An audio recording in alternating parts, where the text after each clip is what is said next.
خالد رضی اللہ عنہ کا لشکر دریائے فرات کے سینے پر سوار آگے ہی آگے بڑھتا جا رہا تھا۔ گھڑ سوار دریا کے دونوں جانب پھیلے ہوئے ساتھ ساتھ جا رہے تھے۔ ہر لمحہ توقع تھی کہ ہیرا کی فوج کسی مقام پر حملہ کرے گی، لیکن اس فوج کا دور دور تک کوئی نشان نہیں تھا۔ مثنہ بن حارثہ کے گھڑ سوار کناروں سے ہٹ کر دور تک چلے جاتے اور دشمن کا کھوج ڈھونڈنے کی کوشش کرتے تھے۔ خالد رضی اللہ عنہ کو معلوم تھا کہ ہیرا کی جنگ بڑی خونریز ہوگی۔ مثنہ بن حارثہ نے معلوم کر لیا تھا کہ ازدابہ نے ہیرا میں بہت بڑا لشکر جمع کر رکھا ہے۔ خالد رضی اللہ عنہ کا جذبہ اور عزم تھا کہ وہ دشمن کے ایک بڑے ہی مضبوط فوجی اڈے کی طرف بڑھے جا رہے تھے، ورنہ مسلمانوں اور آتش پرستوں کی جنگی طاقت کا تناسب ایسا تھا کہ خالد رضی اللہ عنہ کو ایک قدم اور آگے بڑھنے کی بجائے واپس آ جانا چاہیے تھا، مگر خالد رضی اللہ عنہ ملک گیری کی ہوس سے یہ خطرے مول نہیں لے رہے تھے، بلکہ وہ اللہ کے حکم کی تعمیل کر رہے تھے۔ اسلام کے پڑوس میں اتنے بڑے اور بہت ہی طاقتور باطل کی موجودگی اسلام کے لیے خطرہ تھی کہ اسلام آگے بڑھنے کی بجائے پیچھے ہٹتا جاتا، پھر غائب ہو جاتا۔ خالد رضی اللہ عنہ کو دریا کے کنارے سے مثنہ بن حارثہ کی پکار سنائی دی، ابن ولید منزل قریب آ گئی ہے۔ خالد رضی اللہ عنہ نے اپنے کشتی رانوں سے کہا کہ کشتی کنارے کے ساتھ لے جائیں اور انہیں اتار کر کشتی آگے لے جائیں۔ مثنہ اس علاقے سے واقف تھا، پھر بھی اس نے اس علاقے کے 2 آدمیوں کو پکڑ کر کچھ انعام دیا اور رہنمائی کے لیے اپنے ساتھ رکھ لیا۔ خالد رضی اللہ عنہ جب کنارے پر اترے تو مثنہ نے اپنے ایک سوار سے کہا کہ وہ گھوڑا خالد رضی اللہ عنہ کو دے دے۔ خالد رضی اللہ عنہ اس گھوڑے پر سوار ہو گئے۔ مثنہ اور خالد رضی اللہ عنہ کے گھوڑے پہلو بپہلو جا رہے تھے اور مثنہ کی نظریں خالد رضی اللہ عنہ کے چہرے پر جمی ہوئی تھیں۔ خالد رضی اللہ عنہ ادھر ادھر دیکھ رہے تھے۔ ان کی نظریں جب مثنہ بن حارثہ پر آئیں تو بھی مثنہ کی نظریں ان کے چہرے پر جمی ہوئی تھیں۔ خالد رضی اللہ عنہ نے مسکراتے ہوئے پوچھا، کیوں ابن حارثہ، کیا تو مجھے پہچاننے کی کوشش کر رہا ہے؟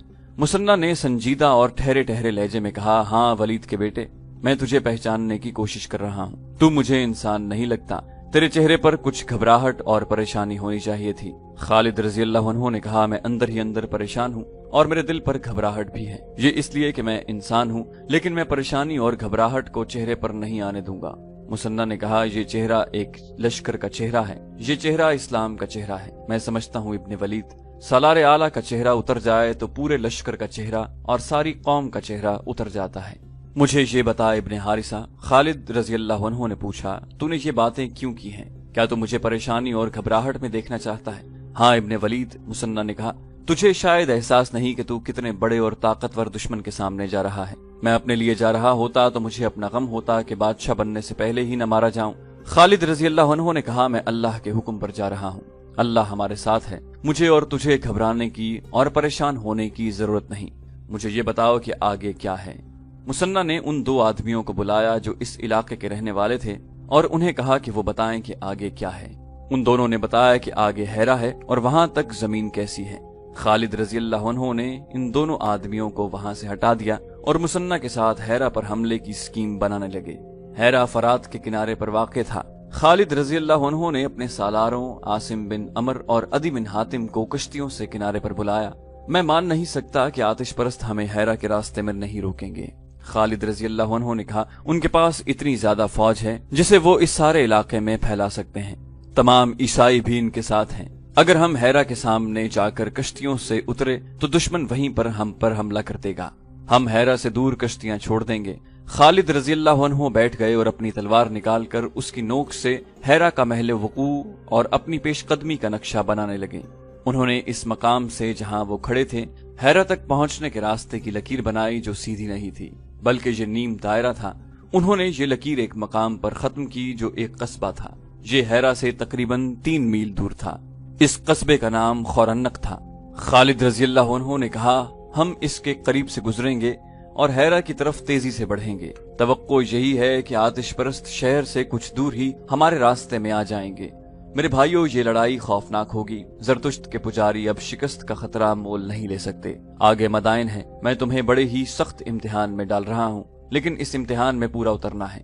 دشمن کی تعداد ہم سے کئی گنا زیادہ ہے۔ اگر ہمیں ہیرا کو محاصرے میں لینے کا موقع مل گیا تو محاصرہ بہت لمبا ہوگا، ہم اتنا انتظار نہیں کر سکتے۔ اپنے دلوں میں اللہ سے عہد کرو کہ ہیرا کو فتح کرنا ہے۔ اب کشتیاں چھوڑ دو اور تمام لشکر کو کنارے پر لے آؤ۔ مسلمانوں کی تعداد 18,000 تھی۔ یہ لشکر کشتیوں سے نکل کر کناروں پر آ گیا اور بڑی تیزی سے پیش قدمی کے لیے منظم ہو گیا۔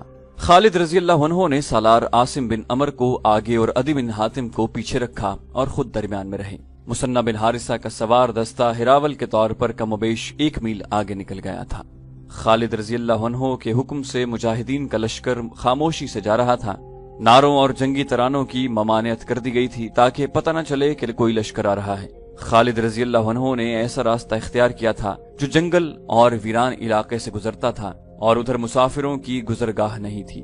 مثنہ بن حارثہ کے سوار پھیل کر جا رہے تھے تاکہ گھات کا کہیں بھی شک ہو تو لشکر کو پیغام بھیج کر پیچھے ہی روک لیا جائے۔